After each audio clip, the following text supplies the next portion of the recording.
तर काय म्हणता मित्रमंडळी, जय भीम नमो बुद्ध आहे. तुम्हाला तर माहीतच आहे की आपण 3 महिन्यापर्यंत ग्रंथपठणाचे ब्लॉग टाकणार आहे.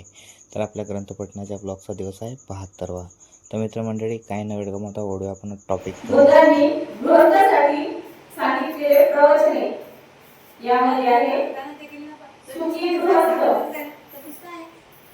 एकदा अनाथपिंड तथागत भगवान बुद्धांकडे आला आणि भगवंतांना अभिवादन करून त्यांच्या जवळच्या आसनावर जाऊन बसला.